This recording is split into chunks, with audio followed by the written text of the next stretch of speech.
नमस्कार. आज आपण कॅल्शियमयुक्त हाडांच्या मजबूतीसाठी चुलीवरती शेवग्याच्या शेंगांची भाजी बनवणार आहे. शेवग्याच्या शेंगा फ्रेश आहेत.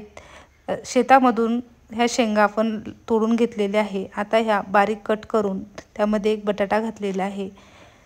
ह्या शेंगा सर्वात आधी आपल्याला चुलीवरती बॉईल करून घ्यायच्या आहे. ह्या उकडतानाच मीठ टाकायचे आहे. मीठ टाकल्यामुळे शेवग्याच्या शेंगांच्या आतपर्यंत मीठ छान भिनले जाते आणि पानचट लागणाऱ्या शेंगा चवीला खूप छान लागतात.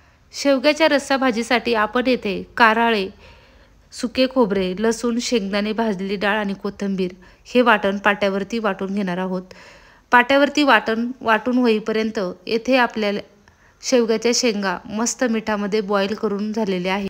त्याच कढईमध्ये तेल टाकून कढीपत्ता टाकून घेतलेला आहे आणि यामध्ये आपल्याला आपल्या आवडीनुसार हळदी पावडर, गरम मसाला, वाटलेले मिरची पावडर आणि कोथिंबीर, चवीपुरते मीठ आणि पाट्यावरती वाटलेले जे वाटण आहे ते वाटण या कढईमध्ये टाकून घ्यायचे आहे आणि छान तेल सुटेपर्यंत आपल्याला हे मस्त एकजीव करून परतून घ्यायचे आहे. मसाल्याला छान तेल सुटलेले आहे. आता यामध्ये आपण उकडून घेतलेल्या शेवग्याच्या शेंगा टाकून घेतलेल्या आहे.